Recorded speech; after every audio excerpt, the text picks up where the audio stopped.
बेटा जी हम लोगों ने अपने लास्ट क्लास में टॉपिक शुरू किया था, खत्म किया था बेटा जी सेल मेम्ब्रेन को पढ़ना। हम लोगों ने लास्ट क्लास में अपना टॉपिक में जाना था सेल मेम्ब्रेन जो होती है लिपिड का बाइलेयर स्ट्रक्चर होता है, वो मेनली फोस्फोलिपिड से बना होता है, प्रोटीन से बना होता है, कार्बोहाइड्रेट से बना होता है। उन सबके क्या क्या फंक्शन होते हैं उनकी बात की आपके साथ की थी कि लिपिड जो होता है मेनली वो बाइलेयर बनाता है, उसका नेचर जो होता है वो एपिपेथिक होता है, उसका हेड का जो पार्ट है वो बेटा हाइड्रोफिलिक का, टेल का पार्ट कैसा उसका हाइड्रोफोबिक होता है।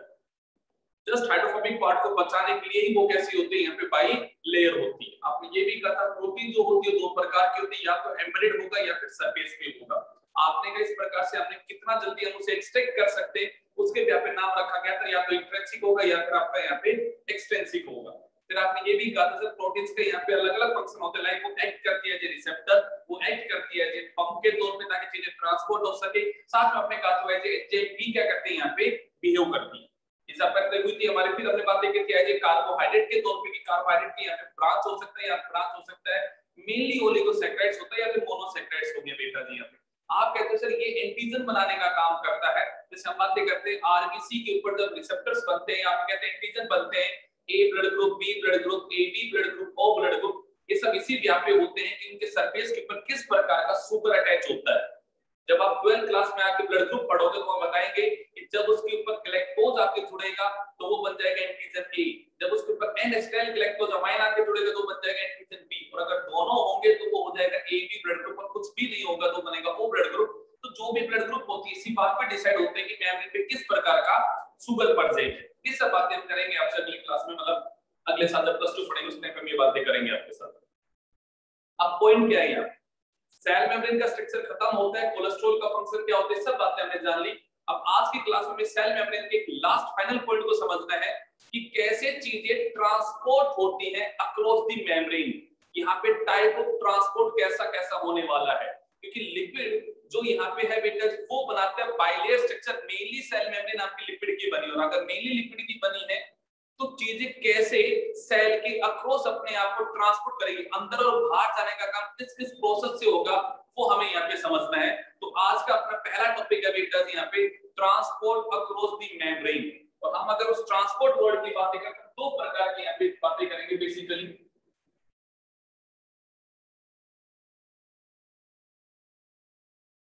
गुड़िया हमने on the basis of the energy consumption, बंसी गुड़िया on the basis of energy consumption, हमने उसे बेसिकली दो कैटेगरीज में डिवाइड कर दिया बेटा। पहली जो कैटेगरी होती है हम उसे कहते हैं मेरे बेटा यहाँ पे पैसिव ट्रांसपोर्ट।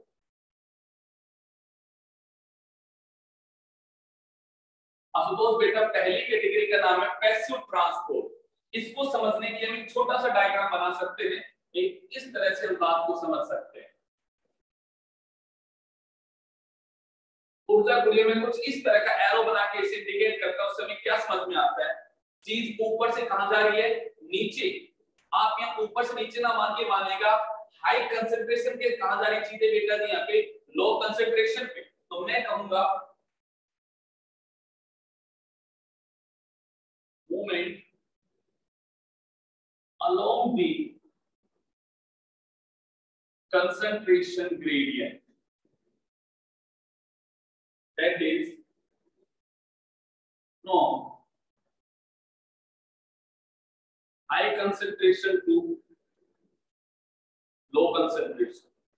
अब आप समझ के देखिए यहाँ पे क्वेश्चन बेटा, अगर आप पहाड़ी से नीचे आओगे या बाइक चला रहे हो, कुछ भी व्हीकल चला रहे हो, आप ऊंचाई से नीचाई पे आओगे तो आपको एनर्जी की जरूरत नहीं पड़ने वाली, चीज अपने आप क्या होगी नीचे आ जाएगी यहाँ पे। तो आपने कहा नो यूज ऑफ एनर्जी,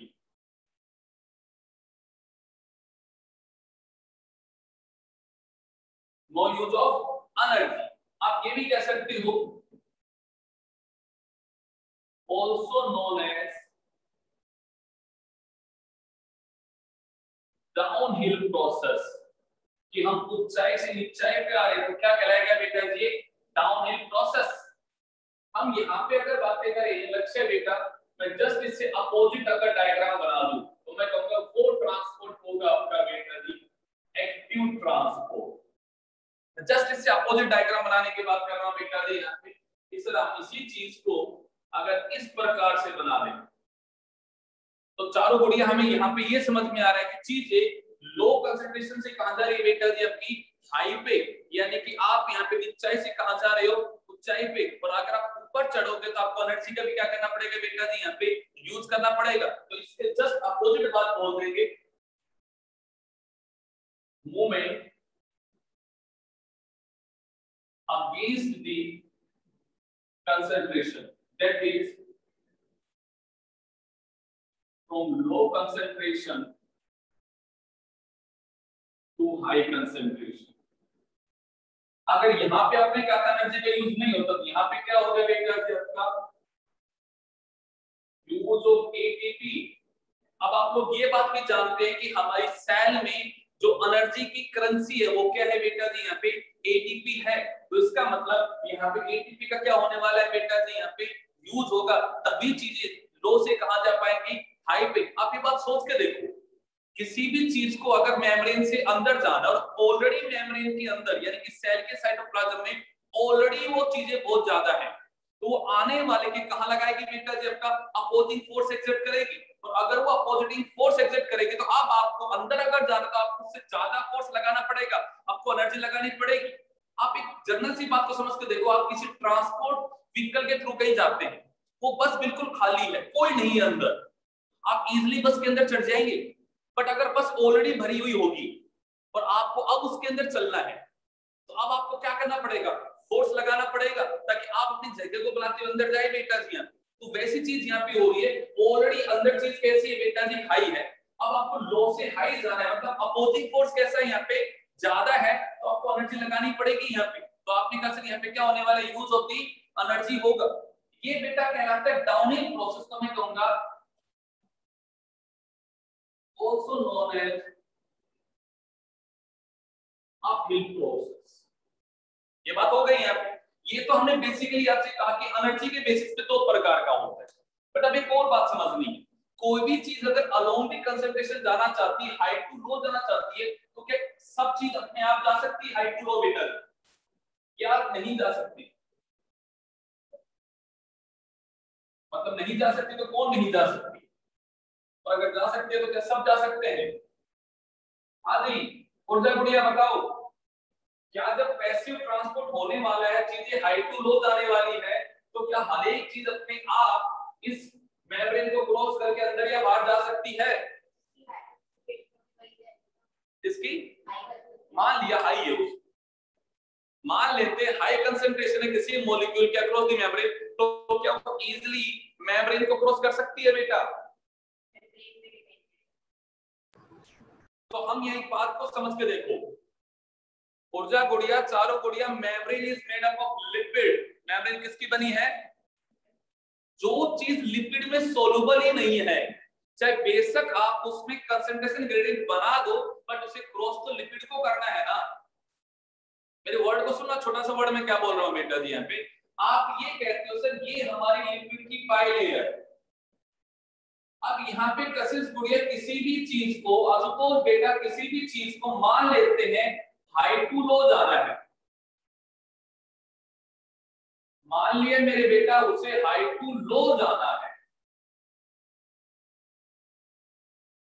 हमने कह दिया बेटा कि इस साइड में उसकी कंसंट्रेशन कैसी है हाई है, और अंदर की साइड में उसकी कंसंट्रेशन कैसी है लो है, और उसे हाई टू लो जाना है। बट अगर ये मॉलिक्यूल, यस ये मॉलिक्यूल यहाँ पे जो है बेटा ये यहाँ पे हाइड्रोफिलिक है, और आप कह सकते हो ये मॉलिक्यूल हाइड्रोफिलिक है एंड पोलर है, तो डू यू थिंक क्या ये मेम्ब्रेन क्रॉस कर सकता है इजीली अपने आप? बोलो भाई ऑनलाइन वाले बच्चे। No sir. क्या ये मेम्ब्रेन क्रॉस कर सकता है? आपका आंसर होना चाहिए नो, जो वंस ने दिया, क्योंकि भैया ये चीज यहाँ पे कैसी है आपकी हाइड्रोफिलिक है। तो हम कहेंगे पैसिव के भी अलग अलग टाइप होते हैं, डिफ्यूजन, फैसिलिटेटेड डिफ्यूजन, ऑस्मोसिस। जो हम बातें करेंगे किस चीज का किस तरह ट्रांसपोर्ट होगा, तो इसके भी अलग अलग क्या हो जाएंगे बेटा जी यहाँ पे टाइप हो जाएंगे। ये तो हमने जनरली दो टाइप इसलिए बोले क्योंकि एनर्जी के ब्याह पे बात करें, चीज हाई टू लो जा रही है, चीज एनर्जी का यूज नहीं करे तो वो पैसिव है। यानी कि एक बात तो जनरली मैं कहने वाला हूं, चीजों का ट्रांसपोर्ट में तीन बातें कॉमन आपको रखनी है। डाउनहिल प्रोसेस होगा, हाई टू लो जाने वाली एनर्जी का यूज नहीं होगा। बट अब अगर वो जाती है तो वो अपने आप जाती है या किसी की हेल्प से जाती है, हम उसके बेसिस से फिर और कैटेगरीज में डिवाइड करने वाले हैं। तो मैंने इसे यहाँ पे बेटा जी डिवाइड किया तीन कैटेगरी में। हमने ऊर्जा गुड़िया पहली कैटेगरी का नाम रखा डिफ्यूजन। आपने कहा मूवमेंट ऑफ एनी पार्टिकल और substance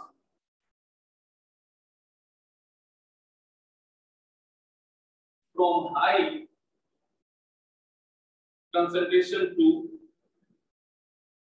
low concentration to the membrane। आपने कहा substance must be लिपोफिलिक। कैसा होना चाहिए वो? जैसे मैंने कहा हाइड्रोफिलिक, मैंने यहां वर्ड क्या बोल दिया? लिपोफिलिक। मतलब वो कैसा होना चाहिए? लिपिड सोलुबल होना चाहिए। वो कैसा होना चाहिए? लिपिड सोलुबल, वो लिपिड लविंग होना चाहिए। अगर वो लिपिड लविंग नहीं है तो वो कभी डिफ्यूजन करने का काम नहीं कर सकता। तो मैं ये भी कह सकता हूं दैट इज लिपिड सोलुबल। तो मैं कहूंगा सर ये डिफ्यूजन कौन करेगा? अगर किसी से आप पूछते सर डिफ्यूजन कौन करेगा, तो भैया जी यहाँ पे हो सकते हैं वो जो भी चीज होगी वो बेटा नॉन पोलर हो। कैसी होगी? नॉन पोलर होगी। वो कभी चार्ज नहीं होना चाहिए। वो कैसा होना चाहिए बेटा जी? आपका यहाँ पे न्यूट्रल होना चाहिए। कैसा होना चाहिए? न्यूट्रल होना चाहिए, अनचार्ज होना चाहिए। और बेटा जो नॉन पोलर होना चाहिए वो लिपोफिलिक होना चाहिए, वो लिपिड में सोलुबल होना चाहिए। इसी कंडीशन में वो बेटा यहाँ पे मेम्ब्रेन को क्रॉस कर सकता है। और अगर उसने ये फीचर शो नहीं किए तो मेम्ब्रेन को कभी क्रॉस यहाँ पे नहीं कर पाएगा। किस प्रोसेस से? डिफ्यूजन का वो यूज नहीं कर सकता, उसे किसी और पे डिपेंड होना पड़ेगा। ये बात सबको समझ में आती है? अब आप कहते हो कि अगर सब किसी का यूज करेगा तो क्या बन जाएगा? हम कहते हैं यहाँ पे बेटा दूसरी कैटेगरी आती है, उसे हम बोलते हैं फैसिलिटेटेड डिफ्यूजन। वर्ड को समझना बेटा। आपने कहा सर चीज यहाँ भी हाई कंसंट्रेशन से कहां जाएगी? लो में जाएगी, but with the help of the carrier proteins जाएगी। अब आपने कहा था सर यहाँ पे टर्नल्स होते हैं, यहाँ पे पंप होते हैं, उस पंप की हेल्प से जाएगी। अब यहाँ पे जो प्रोटीन होगी, जो टनल बनेगा, वो बेटा जी साइज में फिक्स होने वाला है। तो ऐसा नहीं होने वाला कि कोई भी चीज जैसे जाएगी, अगर उसके लिए वहां पे वो टनल प्रोटीन होगी, उसके लिए वो स्पेसिफिक कैरियर प्रोटीन होगी, तो ही वो क्या कर सकेगा बेटा जी? यहाँ पे ट्रांसपोर्ट कर सकेगा। इसका मतलब डिफ्यूजन तो हमेशा बेटा जी नॉन स्पेसिफिक होता है नेचर में। ये कैसा होता है? मतलब ये कभी सिलेक्शन नहीं करता कि भाई कौन जाएगा कौन नहीं जाएगा, जो भी लिपिड में सोलुबल हो कर जाओ भाई मेम्ब्रेन को क्रॉस।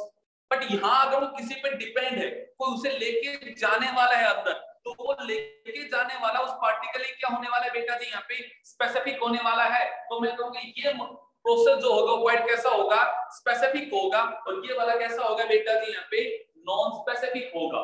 मैंने कहा it is non specific.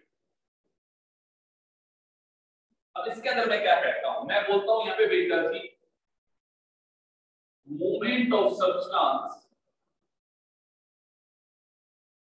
from high concentration to low concentration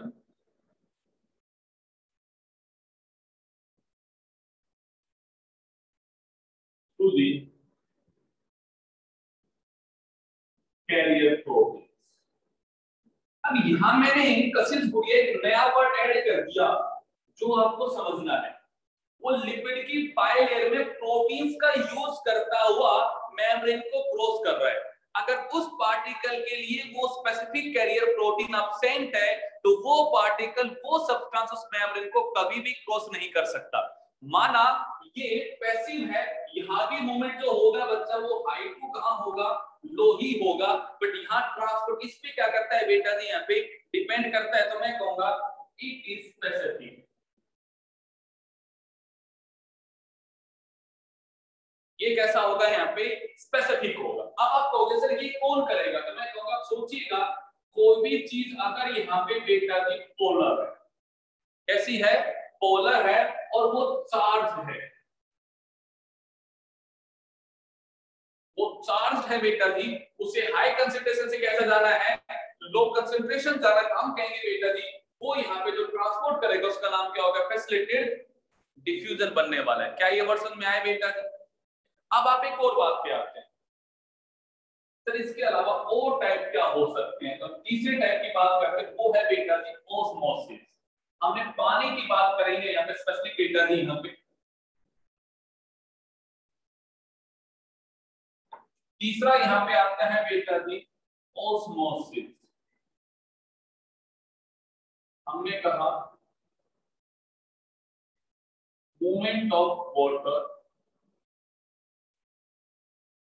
from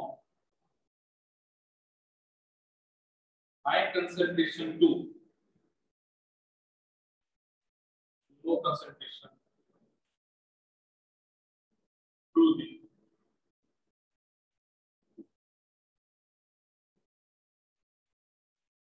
semi permeable method. अब देखो मैंने यहाँ पे एक वर्ड बोल दिया, मैंने मेम्ब्रेन को स्पेसिफाई करके, जब भी वो पानी को अलाउ करते हैं मेम्ब्रेन को क्या बोलते हैं बेटा, यहाँ पे सेमी परमेबल। इसका मतलब उसके पास स्पेसिफिक यहाँ पे क्या बैठे होंगे, एक्वापोरिन्स होंगे। क्या होंगे उसके पास में, यहाँ पे एक्वापोरिन्स होंगे। पक्का ये बात समझ में आती है? अब अगर मैं आपसे एक और चीज यहाँ पे समझाऊं कि सर आपने यहाँ पे वर्ड बोला कैरियर प्रोटीन का, इसके लिए 3 वर्ड यूज करते हैं।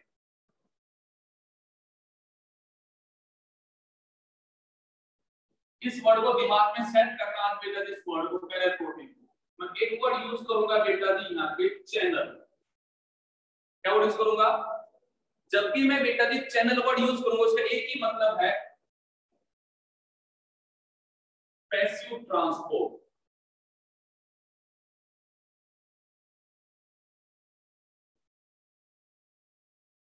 No use of energy along the concentration। जैसे कि जब आप लोग चैप्टर पढ़ोगे बेटा जी नर्वस सिस्टम वाला, तो वहां मैं कहूंगा आपकी मेम्ब्रेन के अंदर होते हैं सोडियम चैनल्स। क्या होते हैं, सोडियम, मैंने सोडियम के आगे वर्ड क्या लगा दिया, चैनल। एक ऐसी कैरियर प्रोटीन जो अलाउ करेगी पासिस ऑफ द सोडियम को from high concentration to the low concentration, जहां पे एनर्जी का कोई यूज नहीं होगा। बट वो जो चैनल वर्ड यूज कर रहा हूं, चैनल एक्चुअली क्या है, यहाँ पे कैरियर प्रोटीन है, और मैंने चैनल वर्ड उसमें इसलिए यूज किया क्योंकि वो कभी एनर्जी का यूज यहाँ पे नहीं करती है। जब मैं बेटा जी यहाँ बातें करूंगा कैरियर प्रोटीन की बेटा जी पंप, क्या वर्ड यूज करूंगा बेटा जी यहाँ पे पंप, तो इसके लिए मैं रिवर्स वर्ड यूज करता हूं। ये कैसा ट्रांसपोर्ट है बेटा जी, यहाँ पे एक्टिव ट्रांसपोर्ट है।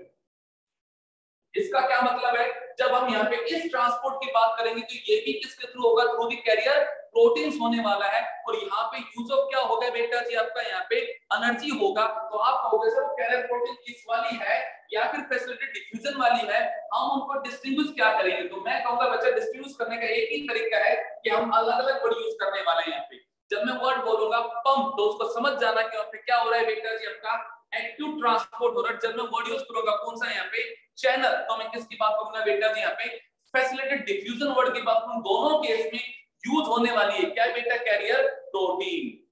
क्या ये बात सब लोगों को समझ में आ रही है बेटा जी?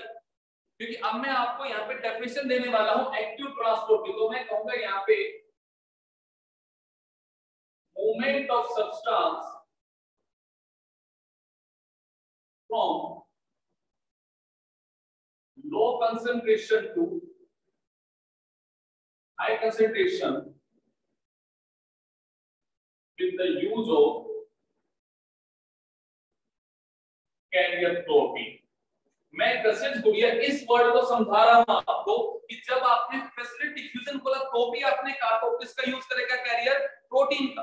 और जब बेटा वो एक्टिव करता है तो भी किसका यूज करता है, कैरियर प्रोटीन का। तो सर क्या वो एक ही प्रोटीन का यूज करता है, तो हमारा आंसर है नहीं, वो एक प्रोटीन का यूज नहीं करता।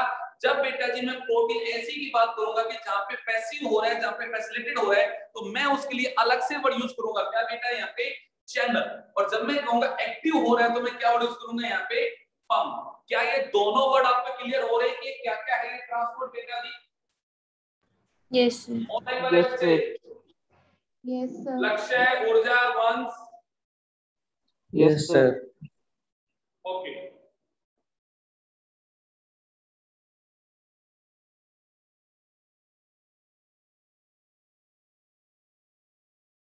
अब एक और वर्ड को समझना बेटा, हम ये कहते हैं जो फैसिलिटी डिफ्यूजन है उसके भी दो ट्रांसपोर्ट होते हैं। एक मैं बोलता हूं बेटा जी यूनिपोर्ट, और एक मैं बोलता हूं बेटा जी को ट्रांसपोर्ट। वंशी का बुनियाद क्या समझे दोनों वर्ड से?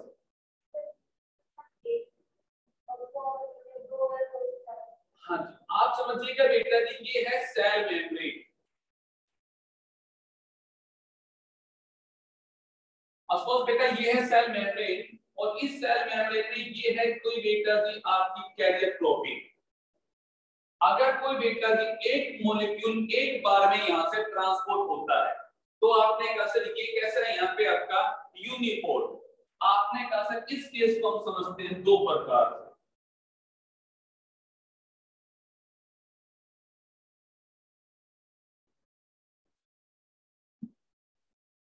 मैं ऊर्जा बुढ़िया इस तरह से डायग्राम बनाता,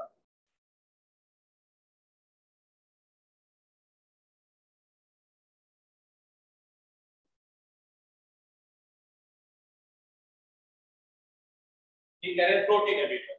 आपने कहा sir more than one molecule passes through the carrier protein at A same time. तो आपने कहा सर एक साथ दो पार्टिकल क्रॉस कर रहे हैं, दो या दो से ज्यादा हो सकते, तो आपने कहा सर दोनों का जो ट्रांसपोर्ट का डायरेक्शन है वो भी कैसा है, सेम है। तो मैं कहूंगा बेटा जी क्या बन जाएगा यहाँ पे, सिम्पोर्ट। आपने कहा सर नहीं ऐसा हो रहा है, एक अंदर जा रहा है एक बेटा जी बाहर जा रहा है, तो वो क्या बन जाएगा यहाँ पे, एंटीपोड। तो जरा डेफिनेशन को समझते हैं। When a single particle passes through a membrane at a time, at एक टाइम में एक ही पार्टिकल वहां से क्या करेगा बेटा जी, क्रॉस करेगा, वो क्या बन जाएगा यहाँ पे, यूनिपोड। When two or more than two particle passes together through the carrier protein, then this transport is known as co-transport. आपने कहा if the direction of passage of molecule is same, then it is known as symport. और if the direction of transport is against or opposite to the each other, then it is known as antipode. आपके सामने diagram है बेटा जी, यहाँ पे direction आपको दिख रहा है बच्चा कि दोनों एक ही जा रहा है, यहाँ पे दोनों का एक ही डायरेक्शन है, और यहाँ पे दोनों का कैसा है, अपोजिट है। इस प्रकार के अलग अलग प्रकार के बेटा जी ट्रांसपोर्ट होते हैं थ्रू दी मेम्ब्रेन। बेसिकली आपको ये बात समझ में आनी चाहिए, सर पैसिव ट्रांसपोर्ट का मतलब एनर्जी का कोई यूज नहीं होगा, इसका मतलब एनर्जी का यहाँ पे यूज होगा। इसमें हमने कह दिया डिफ्यूजन होगा, वो उन चीजों का होगा जो लिक्विड में कैसी होंगी, सोलुबल्स होंगी बेटा जी। जो यहाँ पे हाइड्रोफोबिक होगी, मैं कहूंगा जो लिपोफिलिक होगी, नॉन पोलर होगी, और जो अनचार्ज होगी वो वहां से पास करेगा, न्यूट्रल वहां से पास करेगा। अगर इससे जस्ट अपोजिट चीज हो जाएगी, पोलर हो जाएगी, हाइड्रोफिलिक हो जाएगी, और बेटा वो चार्ज है तो मैं कहूंगा वो करेगा फैसिलिटेटेड डिफ्यूजन। उसमें हमने कहा वो यूज करेगा कैरियर प्रोटीन्स का। अब अगर थ्रू दी कैरियर प्रोटीन एक ही मॉलिक्यूल पास होते हैं, क्या बनेगा यहाँ पे, यूनिपोर्ट। दो या दो से ज्यादा पास होते हो, क्या बन गया बेटा जी, आपका को ट्रांसपोर्ट। दोनों का डायरेक्शन सेम है तो बन गया यहाँ पे आपका सिम्पोर्ट, और दोनों का डायरेक्शन अलग है वो बन गया यहाँ पे एंटीपोर्ट। आपने कहा वहीं पे सर अगेंस्ट द कंसंट्रेशन हो जाए सारा काम, तो क्या बन जाएगा, एक्टिव। यहाँ पे एनर्जी का यूज हो जाएगा, यहाँ भी कैरियर प्रोटीन्स यूज होंगी और इसमें भी यूज होंगी, बट इस वाली कैरियर प्रोटीन्स का नाम मैं क्या दूंगा बेटा जी यहाँ पे, चैनल, और इस वाले को क्या बोलूंगा मैं यहाँ पे, पंप। तो अब आपसे पूछा जाए या मैं ये कह दूं, मैं ऐसा वर्ड लिखता हूं, sodium potassium pump is the example of. मैंने आपसे क्वेश्चन पूछा sodium potassium pump is the example of, तो किसका एग्जांपल है, एक्टिव ट्रांसपोर्ट, एक्टिव का एग्जांपल है। मैंने वैसे लिखा भी एक्टिव के नीचे ही इसे, पर जब मैं वर्ड बोल दूंगा ना बच्चा, जब भी किसी चीज के पीछे पंप लगा दूं तो समझ जाना कौन सा ट्रांसपोर्ट है बेटा जी आपका, एक्टिव है। यहीं पे अगर मैं ये कहता आपको सोडियम चैनल, पोटेशियम चैनल, तो क्या बोलोगे? Passive transport. ये पैसिव ट्रांसपोर्ट का एग्जांपल, ये फैसिलिटेटेड डिफ्यूजन का एग्जांपल है बेटा। तो जब आपके ऑब्जेक्टिव क्वेश्चंस में ये दिखाई दे कि which of the following is the example of the active transport, तो वहां पे ऐसे वर्ड यूज करेगा, वो कौन कौन क्या बेटा ने वहां पे चैनल वर्ड यूज करेगा। तो इस तरह से आपको डिफरेंशिएट करना है बेटा। नहीं ऐसा नहीं बेटा, पर आपको अगर करे तो पूरी स्पेसिफिक बात करोगे, फैसिलिटेटेड डिफ्यूजन की बात करोगे। ये था बेटा कि यहाँ पे ट्रांसफॉर्म, अगर हम एक छोटी सी यहाँ पे टेबल बनाऊं, उस टेबल में आप चीजों को और अच्छा समझ सकते हैं, चीजों को कंपैरिजन करके। अब एक गुड़िया मैं ऐसे यहाँ पे कुछ प्रॉपर्टीज लिखूंगा जिनको आपको कंपेयर करना है। ये है बेटा जी डिफ्यूजन, ये है बेटा जी फैसिलिटेटेड डिफ्यूजन, और ये है बेटा जी एक्टिव। तो जल्दी से इस टेबल को समझना बेटा। मैं पहला वर्ड बोलता हूं,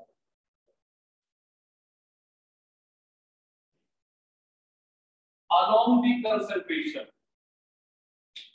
मैंने पहला वर्ड बोला बेटा ने यहाँ पे along the concentration, तो क्या कहेंगे आप?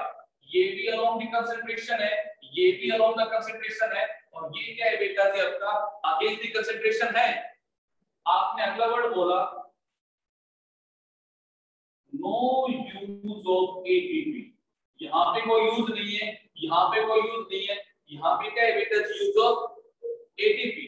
मैंने तीसरा वर्ड बोला स्पेसिफिक। क्या लगता है ये स्पेसिफिक है? बोलो रे बोलो मेरे बच्चे, क्या ये स्पेसिफिक है? No sir. तो आपने कहा ये स्पेसिफिक नहीं है, ये स्पेसिफिक है, और ये भी क्या होगा स्पेसिफिक, क्योंकि दोनों केस में क्या यूज हो रही है कैरियर प्रोटीन्स। आपने लिखा फोर्थ बेटा जी यूज ऑफ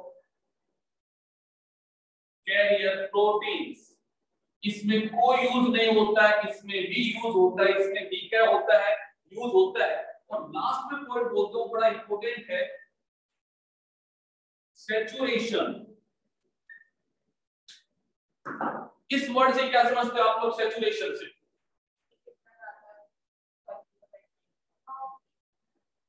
सैचुरेशन वर्ड को बताओ, ये ऑनलाइन वाले बच्चे सैचुरेशन वर्ड के साथ समझ के देखो बात को।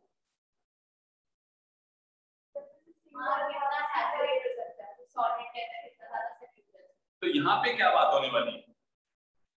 आप लोग केमिस्ट्री पढ़ते हो, वहां पढ़ते हो सैचुरेटेड सॉल्यूशन, कि सर ऐसा सॉल्यूशन जिसमें further addition of solute is not possible, further addition of solute is not possible.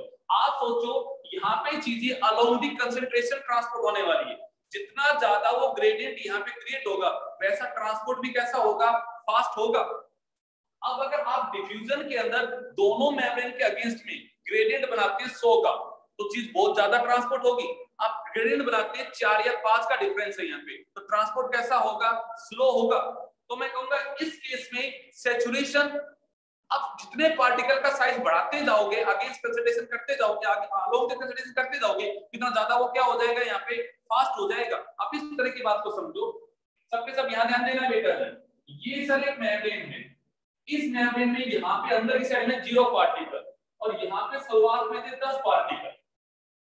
Diffusion एक स्पीड से हो रहा था, अब आपने इनको बढ़ा के कर दिया 100 पार्टिकल, तो डिफ्यूजन एक दूसरी स्पीड से होगा। आपने यहाँ इनको बढ़ा के कर दिया बेटा जी 1000 पार्टिकल, तो डिफ्यूजन और फास्ट होने वाला है। इसका मतलब जितना ज्यादा आप यहाँ पे डिफरेंस क्रिएट करते जाओगे, उतना ज्यादा यहाँ पे ट्रांसपोर्ट क्या होगा फास्ट होगा। सही बात है। क्या आपको कभी सैचुरेशन दिखाई देगा कि सर अब इससे आगे अगर हम पार्टिकल को बढ़ाएंगे तो अब इससे ज्यादा रेट ऑफ डिफ्यूजन फास्ट नहीं होगा? क्या ऐसा कभी सैचुरेशन आपको दिखाई देगा in the case of diffusion में? क्या ऐसा कभी सैचुरेशन आपको दिखाई देगा in the case of diffusion में? No sir. Rate of diffusion कभी कांस्टेंट नहीं होने वाला। रेट ऑफ कांस्टेंट कभी diffusion, sorry rate of diffusion कभी कांस्टेंट यहाँ पे नहीं होने वाला। दोबारा वर्ड को सुनना, rate of diffusion is depend upon the concentration gradient. जितना ज्यादा आप यहाँ पे डिफरेंस क्रिएट करते जाओगे उतना ज्यादा रेट ऑफ क्या होगा बेटा जी आपका डिफ्यूजन होगा। तो ये कभी भी सैचुरेशन शो नहीं करेगा। तो मैं कहूंगा कभी अनसैचुरेट नहीं होने वाला, कि हमेशा चलता रहेगा। बट इन दोनों के केस में सोचो, ये किसी चीज के ऊपर डिपेंड है जो इसे लेके जाएगा। और मैंने बोल दिया वो कैरियर प्रोटीन का नंबर है 50। उस कैरियर प्रोटीन का नंबर क्या है 50 है। आपने पहले यहाँ पे 10 पार्टिकल रखे, तो यहाँ पे आपने देखा कैसे डिफ्यूजन था। आपने इन पार्टिकल को बढ़ा के कर दिया 40, तो आपको दिखाई दिया प्रोसेस क्या हो गया, फास्ट हो गया। फिर आपके बढ़ा के आपने कर दिए 50, तो ये प्रोसेस और फास्ट हो गया। बट अब और जब मैं इसे बढ़ा के कर देता हूं 70, तो क्या लगता है अब बढ़ेगा rate of facility diffusion? No, sir. No sir. क्योंकि अब आपने कहा सर इनको लेके जाने वाले का नंबर क्या हो गया है, सारा का सारा फिक्स हो गया है। जब तक वो 50 को नहीं लेके जाएंगे अंदर और वो वापस से उसके लिए फ्री नहीं होंगे, तब तक और चीज अंदर ट्रांसपोर्ट नहीं होने वाली है। तो इसका मतलब जहां पे कैरियर प्रोटीन्स के ऊपर डिपेंडेंट वाली बातें होगी, वहां पे टाइम को अटेंड करने के बाद क्या हो जाएगा बेटा जी आपका सैचुरेशन आ जाएगा। तो मैं कहूंगा ये दोनों जनाब शो करने वाले हैं क्या बेटा यहाँ पे सैचुरेशन। इसी तरह मैं अगर आपसे एक बात पूछूं यहाँ पे एक और पॉइंट ऊपर बना के, इनहिबिशन। अगर मैं यहाँ पे गुड़िया एक पॉइंट बोलता हूं इनहिबिशन, आपने किसी इनहिबिटर को डाल दिया और आपने देखा कि प्रोसेस इनहिबिट हो गया, अब डिफ्यूजन नहीं हो रहा है। ये पॉसिबल है ही नहीं, क्योंकि मेम्ब्रेन अगर है वो चीज मेम्ब्रेन में सोलुबल है, तो आप मेम्ब्रेन को कैसे इनहिबिट करोगे यहाँ? तो चीजें डिफ्यूजन का भी इनहिबिट नहीं होने वाला है। बट अगर आपने कोई ऐसा मॉलिक्यूल डाला जो जाके इस कैरियर प्रोटीन के साथ जाके बाइंड कर लेता है, और अगर वो इस प्रोटीन को इनहिबिट कर देगा, इस प्रोटीन के स्ट्रक्चर को डिस्टर्ब कर देगा, इस प्रोटीन को डिस्टर्ब कर देगा, तो भैया जी लेके जाने वाला अगर डिस्टर्ब हो गया तो क्या उसका ट्रांसपोर्ट हो पाएगा? अरे बोलो भाई ऑनलाइन वाले, क्या उसका ट्रांसपोर्ट हो पाएगा? No sir. No. आपने ऐसा केमिकल डाल दिया, कोई ऐसा मॉलिक्यूल डाल दिया जो जाके बेटा जिस प्रोटीन के स्ट्रक्चर को डिस्टर्ब कर देता है। अब अगर ये प्रोटीन का स्ट्रक्चर यहाँ पे डिस्टर्ब हो गया, इट मींस अब वो लेके जाने वाला ही डिस्टर्ब हो गया, लेके जाने वाला ही डिस्टर्ब हो गया, मतलब अब उसका ट्रांसपोर्ट ही डिस्टर्ब हो गया। तो मैं कहूंगा बेटा जी यहाँ पे अगर आप इनहिबिशन वर्ड की बात करोगे तो चीज ऐसी होगी, ये कभी इनहिबिट नहीं किया जा सकता, बट ये दोनों को आप इनहिबिट कर सकते हो। क्या ये 6 पॉइंट मैंने कंपेयर किया सारे ट्रांसपोर्ट को, क्या सब बच्चों को 6 चीजें समझ में आई या नहीं आई? Yes sir. Yes, sir. इसके साथ ही बेटा जी हमारा ट्रांसपोर्ट अक्रॉस द मेम्ब्रेन खत्म होता है। हमारा बेटा जी ट्रांसपोर्ट अक्रॉस द मेम्ब्रेन खत्म होता है, क्योंकि यही एक टॉपिक था कि मेम्ब्रेन के थ्रू कैसे कैसे होगा। तो आपको एक्टिव पैसिव क्या होता है, फैसिलिटी डिफ्यूजन क्या होता है, डिफ्यूजन क्या होता है, ऑस्मोसिस क्या होता है, उनके अंदर आपने बातें कर ली। यूनिपोर्ट क्या होता है, को ट्रांसपोर्ट क्या होता है, सिम्पोर्ट क्या होता है, एंटीपोर्ट क्या होता है, और इन टेबल्स के थ्रू आपने बेटा जी यहाँ पे कंपेयर कर लिया। चैनल्स वर्ड कहां पे आएगा, पंप वर्ड कहां पे आएगा, वर्ड आपने समझ लिया यहाँ पे। ये था मेरे भाई आपका type of the transport across the membrane. अब जल्दी से ऐसा कीजिएगा, जल्दी से क्लास को बेटा जी एक बार लीव कीजिएगा और दोबारा से ज्वाइन करो, ताकि हम अगली क्लास में अगला टॉपिक पढ़ेंगे। जल्दी से